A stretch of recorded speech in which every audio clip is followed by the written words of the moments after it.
Greetings, Earthlings. Last week, Drake and Travis Scott broke the internet in half along with gaming streamer Ninja and NFL rookie Juju Smith-Schuster on Twitch with the game Fortnite. It was bananas, man. Not to mention, somebody needs to call Olivia Pope because Facebook got a scandal on their hands. A data scandal, that is. We got all that plus the Atlanta recap and some news about Amazon on this week's episode of Urban Nerd Weekly. Hey, it's your boy Spayce here, man. I got a new podcast out I want y'all to subscribe to, bro. It's called Urban Nerd Weekly, available on iTunes, SoundCloud, and Google Play Music. My back up in the shit. I just like some couple beats. I'm about to hit the stick, so go and follow me on Twitch. Now watch me. Now watch me. Crank that urban. Watch me. Crank that urban. Now watch me. Crank that urban. Yeah, what's happening? What's trending, y'all? It's your boy Spayce, and welcome back, or welcome for the first time to this episode of Urban Nerd Weekly. I'm so glad to have you guys back with me, and if you're a new listener, I'm so overly glad to have you join us this week. I am incredibly apologetic about the tardiness of this episode. I'm so sorry. I had a bit of a sinus infection this week, man, and I was all coughy and mucusy and sneezy and wheezy. I just didn't want to be all those different Pokemon behind the microphone in this episode, or in any episode for that. So I figured I'd just go ahead and wait till it cleared up a little bit. And not to mention, it gave me a little bit more time to get a couple more facts on some of the stuff I'm going to be talking about on today's episode. First things first, if you ain't already done so yet, head on over to spacewuzhere.com and join the email list. That's SPAYCEWUZHERE.com. And if you look at the top right-hand corner, you will see a little module that allows you to put in your email address. And then when you press send or go or whatever the button is, it's a button. You know the button I'm talking about. Even if you ain't never seen it before, you know the button I'm talking about. Submit. Let's call it submit button. Submit your email, and then you get a handy-dandy little email every time that Urban Nerd Weekly has a new blog post up. And not to mention, that gives me the opportunity to send you guys some free extras and some really cool stuff on the side once I have your email address unlocked. So go ahead and do that, man. But let's go ahead and get into this thing, man. First things first, Drake and Travis Scott, like I said, broke the internet last week with streamer Ninja and NFL rookie from the Pittsburgh Steelers, Juju Smith-Schuster. They were streaming on Twitch and they were playing a game called Fortnite. And the reason it was such a big deal is because, first off, you know, it's not every day you hear about two of your favorite rappers and an NFL player playing with a big-time game streamer online. On a game that's that popular, especially on Twitch. That was some big traffic for Twitch. It actually broke a record that night with over 600,000 views. That's more than 500,000 live viewers. And that's, like I said, that's a record for Twitch and also a personal record for streamer Ninja. Ninja's full name being Tyler Oblivious. They were on his channel, and according to what I read, he invited Drake and fellow rapper Travis Scott to come and play with him, and he also invited NFL player Juju to come play with him. And the crazy part was Juju wanted to play, but his MacBook was failing him, and I can sort of relate to that. I had some technical issues getting ready on this beginning of this episode, but all in all, he went to Best Buy, got him a new PC just to join the game. I mean, talk about dedication, people. This guy was really ready to play. Drake was pretty much in a bush the whole game, and every time he popped on the screen, all the folks in the chat were screaming God's Plan, you know, parodying his new song God's Plan, which is amazing, chart topper, beautifully done video. It'll make you cry if you drink too much Hennessy before you watch it. Travis Scott, however, was actually pretty fucking good at the game. And it was kind of funny because, you know, I love playing games. I love playing video games with country ass niggas because they don't never call the shit in the game what the fuck it really is supposed to be called. He kept calling all the health packs and shit, band-aids and shit. But he also made it rain in true rapper form. Ninja, however, he got pretty fucking tipsy after only like 3 beers and he got roasted by all of his subscribers for being a lightweight. It was all in good fun. It was all, you know what I'm saying? It was all fun. This happened like, Wednesday night, Thursday morning, March 15th-ish. It started allegedly around about 11 p.m. to Wednesday night. And they played all the way until like 3:30 or 4 o'clock in the morning. So they had like a real gamer sesh going on, True Blue. And I thought that was pretty cool. Like, I saw some clips. I wasn't on Twitch that night. So, of course, I didn't get the memo, and I woke up to everybody talking about it. So, I missed out on the live stream, but I definitely caught the highlights. It was almost like you missed a big game. You know what I'm saying? Like, when the championship game comes on and you have to work, you come home, you don't want anybody to tell you what happened in it so you can watch. It's pretty much how it was. Everybody on Twitter was talking about it, but I didn't want to see anything. I didn't want to know anything until I got to watch some of the clips myself and enjoy it and everything like that. Now, everybody, pretty much knows Drake, and Travis Scott has been one of the most prolific musicians of the last 2 years, making some amazing sonic sounds. And of course, Juju, like I told you 3 to 4 times already, NFL rookie from the Pittsburgh Steelers. But who is Ninja, for those that don't know? Now, I'm sure plenty of my Urban Nerd Weekly fans know who Ninja is because he's a video game streamer, and we love video games here at Urban Nerd Weekly. But just to drop a couple of facts, Ninja is the biggest streamer in the world right now. He is one of Twitch's most prominent streamers. He breaks records like night after night. So for all of the people that would like to believe that, Juju, Travis, and Drake are the reason he got that. I mean, yeah, they did, of course. I'm pretty sure they were a big factor in propelling him, to the point of being past 500,000 to 600,000 viewers or whatever. But this guy's been breaking records on a regular basis on his own already. So, we got to give him the clout that he deserves for that. He's been on like CNBC talking about his gamer career. I mean, the guy is seeing like 6 figures on a regular basis just from streaming on Twitch. And I hear he's got a few things going on YouTube with some of the game streamers on YouTube as well. But all in all, it was one of the most epic things that's happened on the internet this year thus far. I mean, a lot of records have been getting broken, but I think this is one of those things that kind of speaks towards the future of game streaming because, well, when you put it in perspective, the amount of viewers they got, it was more than a lot of fairly, doing, barely well TV shows. And keep in mind, this happened between 11 and 3 a.m. This is the point of the time where this isn't peak traffic. You know what I'm saying? Yeah, a lot of us nerds are up, and a lot of us entrepreneurs are up, and, a lot of social media influencers are up because the internet never sleeps. But as far as having capturing an audience that live and that broad and of that size, it's pretty unprecedented, especially for a game stream.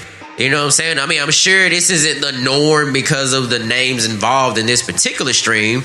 However, I think it is noted that this is a sign of the future of online gaming as far as the streaming goes.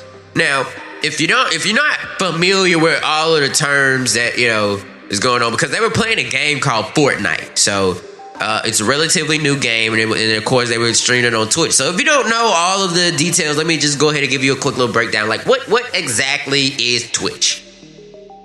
Twitch, aka Twitch.tv, is a live streaming video platform owned by Twitch Interactive. It was launched on June 6, 2011 as a spin-off of the general interest streaming platform Justin.tv. Now, I definitely remember the Justin.tv days. Those were the early days of like live streaming, back when it was like just Justin.tv and Ustream. Those were basically the only 2 sites that had any like usable, like they were the only 2 sites worth using pretty much at the time, unless there was some other stuff online that I just didn't know about or wasn't aware of, wasn't using. Those were the 2 main players. And I miss the Justin.tv days. The wild, wild west of live streaming. Now live streaming is starting to become just like YouTube, and it's like it's not cool anymore to just kind of pop it on and do some cool shit in front of the camera. They looking for people with an agenda, shit going on. But however, it's primarily focused on video game live streaming, but also includes esports competitions, creative content, real live streams, and now music broadcasts. Now, esports competitions are like basically Madden tournaments, 2K, NBA 2K tournaments, creative content. That's kind of like what I do, skits. Some people probably, maybe have a live video podcast on there, and, what I'm saying? They might have, just music videos, just pretty much creative content and real life streams. That's basically just people doing regular shit. Like sometimes instead of broadcasting the playing screen, they'll show a group of players sitting around just playing a game and talking shit, and everybody's kind of enjoying that. And also a lot of people like to play real sports with their friends on Twitch with live stream. Like one of my more noted Twitch streamers that I check out a lot is also one of the people that I check out on YouTube a lot, which is DJ Academics. And if you guys listen to the Every Nerd Struggle episode, then I'm pretty sure you got a pretty good chance to hear all about DJ Academics. If you haven't, check out episode 6, Every Nerd Struggle, or if you're on SpayceWasHere.com, it's Struggling Every Day, the blog post. And I give you a little rundown on DJ Academics. But one of the other things he does do is live stream on Twitch, and he actually is making pretty decent amount of coin from it. But he's one of the people that from time to time he'll just sit around and just talk a little shit, or he might get like some real life homies he has, and they'll go outside and they'll play a little game of basketball while the Twitch subscribers and viewers watch. That's it. That's an example of real life streams. And now music broadcasts, of course. Of course,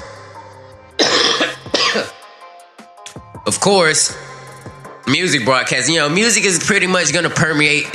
Music and porn will pretty much permeate all areas of the internet, just like water does in your house.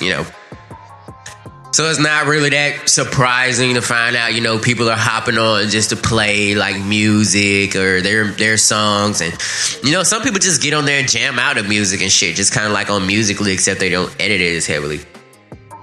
You can view live or on demand. And here's an interesting fact. It was bought by Amazon in 2014 for $970 million. And, speaking of Amazon, here's a little #nerd money update. Speaking of Amazon, did you know that they recently surpassed Alphabet, which, if you didn't know, that's Google's parent company. They surpassed Alphabet in market value. Alphabet, aka Google, is where I'm just gonna say Google, because saying Alphabet just sounds fucking weird. If you're in the know, Alphabet owns Google. I'm gonna fucking say Google. Google is worth like $762.98 billion. Wow, as of March 23rd, 2018, Amazon is now worth $763.27 billion. The only company currently worth more than them is Apple, who's sitting at a hefty, we talking about a race here. They're in the lead by a landslide, because they're sitting at $892 billion. Now, rumor does have it that there's a big possibility that Amazon is going to take over all that market share and beat them to $1 trillion by the end of the year. But that's all speculation, so, we'll just have to see, how that goes. But, back to talking, describing Twitch. They later on acquired a company called Curse Inc., which led to games being able to be bought through the links on streamers' pages, and it allows streamers to get paid commissions on the sales of the games they playing. So basically, let's just say you're playing a brand new Call of Duty or Grand Theft Auto. You got a lot of subscribers to your Twitch stream. So of course, when you're playing the game, a lot of people are seeing you play the game. Well, when that happens, technically you're doing a bit of advertising without actually advertising the game. You know, you're a popular person playing a video game, and there's a pretty good chance that you'll influence people to go buy that game and play it themselves. So they've set it up to where you can get commission just for having viewers watching you play the games. It's kind of like ad revenue, but instead it's almost sales revenue. You get a nice little commission every time somebody pops in, and it's pretty awesome. You know, there are over 2 million subscribers on Twitch, like permanent with accounts and regularly doing shit, and there are 15 million daily active users. That is an insane amount of traffic on a daily basis. I mean, they can't be behind too many more people as far as internet traffic goes. I mean, they got to be like right up there with like Netflix, Google, and like Apple. You know what I mean? But, all in all, to give a better roundabout, for the most part, users play each other in games. And they can also chat while playing each other in games, or a single player can play a game on his own, and then there might be a chat open where his subscribers or the viewers get to chat along with one another while he's playing the game, and the player also, or her, I'm sorry, I didn't mean to be sexist there, equal opportunity nerd, they also have the option to chat with the people while they're playing. So all in all, Twitch is kind of just the evolution of how we've always played video games, sometimes you play a game alone, sometimes you play a game with a friend, sometimes you play games with some friends. But I could definitely tell you, with me being the only boy of my siblings, there were plenty of times growing up where I would just play a video game where it might be just like too scary, or it might be like really hard, and like my sisters might not want to play anymore, but they would sit there and just watch me play the game, and that brought entertainment value to them. And I never really thought about that until the whole game streaming thing came out, especially with Twitch becoming so prominent over the last year or so. I never really thought about how, that could bring some value to the internet. I think that's pretty fucking sweet, And yeah, like I said, it's just an evolution. And now, especially when online gaming came into play, it was pretty normal for you to be able to have conversations on the headset with people while you're playing the game with them. So I think it's pretty awesome that Twitch just kind of opened up this whole it's like a nice little community. I kind of get why Justin.tv kind of, got rid of all of the other shit that they were doing just to focus on Twitch. Because that's essentially what happened. Like, Justin.tv, they pretty much dumped all of the other things that they were doing and changed their name to Twitch Interactive in order to fully focus on the game streaming traffic that they was getting from the gamers. So, I think that's pretty awesome. It's a pretty sweet move for them as a company. It's a pretty good thing for all of us, as the users. Now, if you've never heard of Fortnite before, let me go ahead and break that down for you right quick. Fortnite is a co-op sandbox survival game set in contemporary Earth, where the sudden appearance of a worldwide storm caused 98% of the world's population to fucking turn into zombies. Like, what the fuck? And then they attack the remaining 2%. It's like a cross between Minecraft and Left 4 Dead, sort of. And it's up to 4 players in co-op mode in a randomly generated maps going on various missions for resources to complete specific objective. Pretty much like any all-adventure game, it's a co-op, characters supporting team members, weapons, and traps all become more advanced as one progresses through the game. It was published by Epic Games, and they developed it alongside People Can Fly Inc. Now, it's gonna be available for free to play sometime this year as a crossplay game. It's a crossplay. That's when you can play on different systems with the same game, which is one of the things that I was talking about on the first episode of ZuckerNERD Weekly. I was very excited about it, and I can't wait to indulge in that some more. Now, the game is available on PC, which is Windows, Mac, PS4, and Xbox One. Which is kind of funny because you think that they wouldn't need to go ahead and announce that the game is on the Xbox and PC because they're both made by Windows. But somebody told me that they don't always like make the games available for both places. So, you know, whatevs. However, as of July 25th of last year, 2017, you can go ahead and just pay for early access to go ahead and play the game if you want. A battle royale version has already been released to play on all those same platforms back in September. So if you want to play the battle royale version all the way until the free-to-play crossplay version comes out on all the other systems, then you can play this little standalone version right here, you know, to pass the time. Because, you know, some people like, you know, a lot of us gamers like me, man, we ain't got a whole lot of money. So, you know, some of us can't afford to pay to be able to just play the game a little earlier than everybody else. So, little stuff like this definitely helps. You know, it's definitely showing that, you know, the companies are looking out for little broke ass motherfuckers like us, you know. Now, somebody call Olivia Pope because it's a scandal.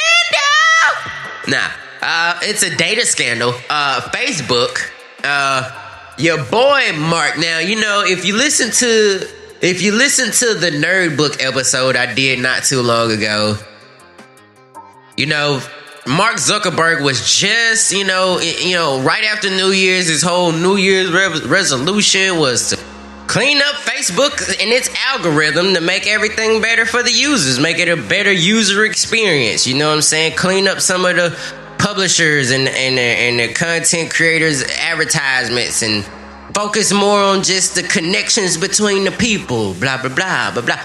So it kind of sucks a little bit to only a couple of months later hear that there's a bit of a scandal going on with Mr. Zuckerberg's data. Facebook and Wookie on Friday, March 16th, 2018, merely like a day after Drake and Travis Scott, Ninja and Juju broke the internet on Fortnite, news began spreading like cancer about misused Facebook user info. Allegedly, a company called Cambridge Analytica may have used data improperly obtained from roughly 50 million Facebook users in an attempt to sway elections. One of Cambridge's most recent and popular clients was, as you guessed, Donald J. Trump and his general elections campaign. Shocker! Facebook's stock dropped about like 8%, chopping off like $46 billion in market value for the rising company. Zuckerberg has apologized profusely and has assumed full responsibility for the misuse of the data. He vows to do a full forensic audit on Facebook and all of the apps that's using, and all of the apps that are attached.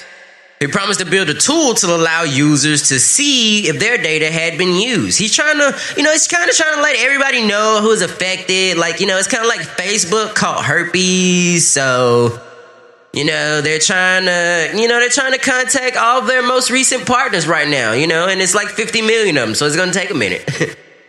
But, you can definitely tell that he's like truly remorseful about it. He even went so far as to put up a Facebook post about it, which I'm sorry, but 2018, this is like, out of all of the time that Facebook has existed, this is like the third time I've ever actually read a Mark Zuckerberg Facebook post in my life. And that shouldn't happen. It's kind of like never going to Time's page back when you was on MySpace. Like, bruh, everybody should go to Time's page at least one time. Anyway, here is Mark Zuckerberg's Facebook post. I want to share an update on the Cambridge Analytica situation, including the steps we've already taken and our next steps to address the important issue. We have a responsibility to protect your data, and if we can't, then we don't deserve to serve you. I've been working to understand exactly what happened and how to make sure this doesn't happen again. The good news is that the most important actions to prevent this from happening again today, we've already taken years ago, but we also made mistakes. There's more to do, and we need to step up and do it. Here's a timeline of the events. In 2007, we launched the Facebook platform with the vision that more apps should be social. Your calendar should be able to show your friends' birthdays, your map should show where your friends live, and your address book should show their pictures. To do this, we enable people to log into apps and share who their friends were and some information about them. In 2013, the Cambridge University researchers named Alexander Kogan created a personality quiz app. It was installed by around 300,000 people who shared their data as well as some of their friends' data. Given the way our platform worked at the time, this meant Kogan was able to access tens of millions of their friends' data. In 2014, to prevent abuse of apps, we announced that we were changing the entire platform to dramatically limit the data apps could access.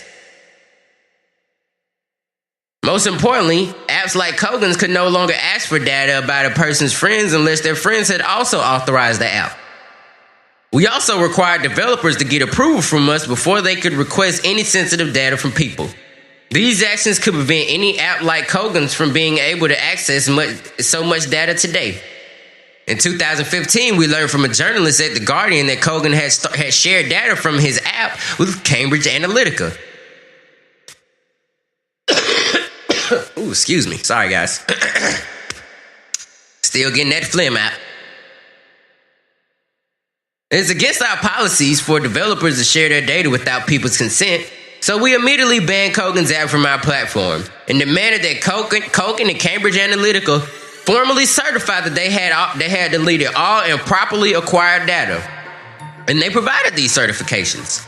Last week, we learned from The Guardian, The New York Times, and Channel 4 that Cambridge Analytica may not have deleted the data as they have certified.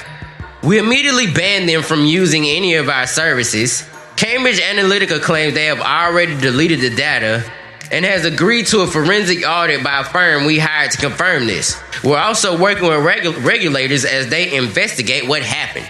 I mean, this is getting crazy, man. Like, this guy built this amazing thing, and these two fucking snakes just came in and you know, it's always, I'm telling you, man, it's always an infiltration. Haters can never just let shit be. This was a breach of trust between Kogan, Cambridge Analytica, and Facebook. But it was also a breach of trust between Facebook and the people who share their data with us and expect us to protect it. We need to fix that.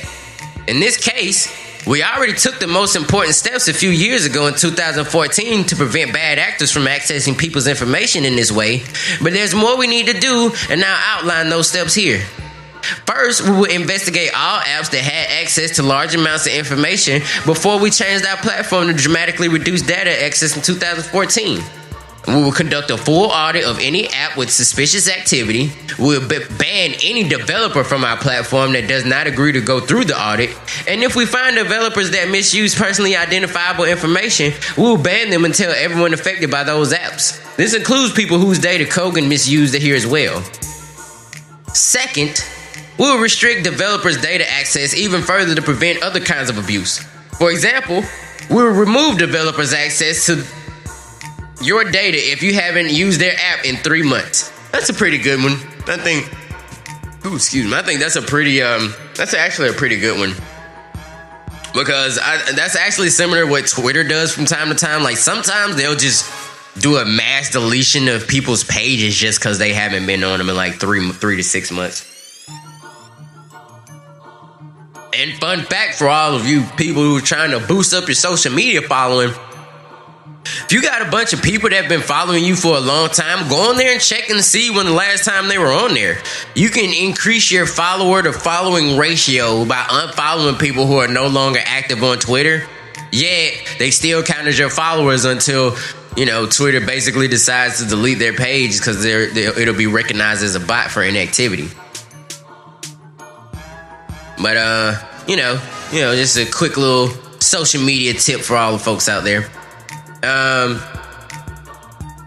We will reduce. Oh yeah, back to his post, Mr. Zuckerberg. We will reduce the data you give in that when you sign in to only your name, profile photo, and email address. will require developers to not only get approval, but also sign a contract in order to ask anyone for access to their posts or other private data. And we'll have more changes to share in the next few days. Third, we want to make sure you understand which apps you've allowed to access your data. In the next month, we will show everyone a tool at the top of your news feed with the apps you've used and an easy way to revoke those apps' permission to your data. We already have a tool to do this in your privacy settings, and now we'll put a tool at the top of your news feed to make sure everyone sees it. Beyond the steps we had already taken in 2014, I believe these are the next steps we must take to continue to secure our platform. I started Facebook, and at the end of the day, I'm responsible for what happens on our platform. That's what I like to see. A leader taking responsibility, a captain who is going to steer his ship to the end. A lot of pussy ass niggas would have just sold the company the day before this news broke so that they wouldn't have to deal with this shit. But Mark Zuckerberg stood up for his shit. I fucks with that. I'm serious about doing what it takes to protect our community. While this specific issue involving Cambridge Analytica should no longer happen with new apps today, that doesn't change what happened in the past. We will learn from this experience to secure our platform further and make our community safer for everyone going forward. I want to thank all of you who continue to believe in our mission and work to build this community together. I know it takes longer to fix all these issues than we'd like, but I promise you we'll work through this and build a better service over the long term. See, that's what I like right there. That's the kind of shit I like to see. Now, I said somebody call Olivia Pope, but if this wasn't sincerely from his heart, then clearly they got an Olivia Pope over there, because I moved. As a Facebook user, I feel like this nigga means the shit that he's saying right now. I just feel that deep in my heart and in my soul. The COO of Facebook, Sheryl Sandberg, also offered up a Facebook post to elaborate a teensy bit more. Sharing Mark's post addressing the Cambridge Analytica news, as he said, "We know that this was a major violation of people's trust, and I deeply regret that we didn't do enough to deal with it. We have a responsibility to protect your data, and if we can't, then we don't deserve to serve you." Okay, see, that's what lets me know there's probably a publicist somewhere in the room, because now she's starting to say the same shit that he said. We spent the past few days working to get a fuller picture so we can stop this from happening again. Here are the steps we're taking. We're investigating all the apps that had access to large amounts of information before we changed our platform in 2014 to dramatically reduce data access. And if we find developers misusing personally identifiable information, we'll ban them from our platform and we'll tell people who are affected. You know, herpes. We're also taking steps to reduce the data you give an app when you use Facebook login, your name, profile photo, and email address. And we'll make it easier for you to understand which apps you've allowed to access your data. You deserve to have your information protected, and we'll keep working to make sure you feel safe on Facebook. Your trust is at the core of our service. We know that, and we will work to earn it. All right, man. You know, I like how they're handling this situation. They're stepping up, putting their big boy pants on, cleaning up the mess that, you know, they pretty much allowed to be made by some people that they shouldn't have trusted. It's amazing how every time I was doing research for this, and it kept on popping up, we're gonna let all the affected users know. We're gonna make sure everybody knows. It's like it was like this one time when I was in college, and there was a chlamydia outbreak, and there was this one dude literally just going around telling chicks, "Hey, I know we fucked a couple times. You should go get tested." It's like, damn, bro. I know how hard that gotta be. And this shit is for 50 million people, so I can only imagine. But that's so crazy, right? So I'll be interested in seeing, you know, how this is gonna affect Facebook use for the next couple of months, because, you know, there's always something new going on, but, you know, this shit is a little bit different than all the other kind of Facebook updates that we're normally used to getting. Last week's episode of Atlanta was fucking hilarious as usual. Okay, we're gonna go ahead and do a little quick recap. It was called Moneybag Shouty because Ern realized he lived in the city of the A, And he got tired of getting stunted on. And not to mention, we could celebrate because this is the return of Van back to the show. Hey, what's happening? You know, with her pretty ass. Everybody's favorite TV baby mama. So, you know, they was chilling out. And Earn gets a check, you know, because when the Paperboy song went gold. So, of course, Earn get him a little check. See the check, he decide him and Van gonna go out and stunt.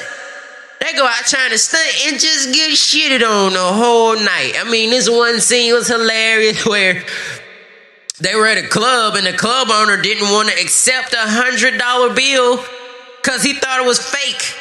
It was hilarious. He was like, he told him to use the marker pen and all kinds of, the motherfucker was irate. They got kicked out the club. On the way out the club, the police officer was like, hey, bruh, we know that 100 was real. The owner just be tripping sometimes. We ain't know what to do. My bad. You have a good night. Nigga, fuck you. Shit. Another noted scene, Paperboy and Darius got to hang out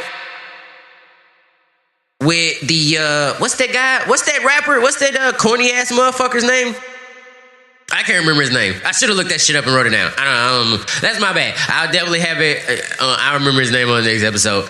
All I know is that Chance the Rapper, Lil Yachty, that's the guy they're making fun. Those are the two motherfuckers they making fun of with that character, by the way. It's definitely like Lil Yachty and Chance the Rapper mixed together.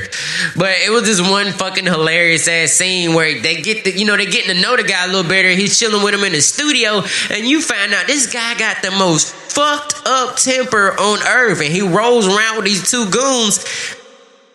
And he kept getting mad at the studio engineer. So at one point, the program crashed. The dude just was not with that shit. He was like, I'm gonna go take a walk. He got up. And then the two goons got up and talked to Paperboy and Darius like, hey, y'all should leave. And then they just leave, and it's to be assumed that they beat the shit out of the recording engineer. Poor engineer. I definitely have the recap of Thursday's episode. I know this episode is late, so technically I should be doing both episode recaps, but I want to keep it consistent. You only get one episode recap per episode of Urban Nerd Weekly. And speaking of episodes of Urban Nerd Weekly, this one has begun to come to an end. Now, before I get up out of here, man, I just want to remind you guys to follow me on all my social media, the Twitter, the Facebook, the Gram. It's Spayce was here on all of them. SPAYCEWZHERE. And if you add a .com to that is my website. If you put a hashtag in front of it, that's my hashtag on these here internets, boy. And if you're a Snapchatter, you can add me on Snapchat, A1 Spayce, the letter A, the number 1, SPAYCE. Boom! Make sure y'all follow me on there, man. Like I said, make sure y'all hit up spacewashere.com and sign up for the email list so that way you can get out my blog post directly to your email on your phone. And please don't forget, if you haven't already, do so. And if you have, make sure you tell a friend to subscribe on iTunes, Google Play Music, SoundCloud, YouTube, Stitcher, Spreaker, TuneIn, Blueberry, and more. And if you're on iTunes and Google Play, please rate and review. Please rate and review. So that way the show can go up in rankings and more people can discover it. We can grow the community, and that way we can have even more fun. The more the merrier. The more people listening, the more I can do with this show, man. You guys don't really know the potential of what I can do on this show to entertain you guys. Not to mention all of the stuff that comes in from money from this show and all of the other stuff. Gonna be dumping it straight into my YouTube page because I want to be the content creator that makes sure they bring you a quality product every single time. And if you can't remember, just know one thing. My name is Spayce. My whole name is Spaceship J. Rowley, but on the internet, I'm Spayce was here. See, because the funny thing is, I'm Spayce, and see, the thing is, with everything on the internet, you're seeing it after I do it. So it's like I was here, but now I'm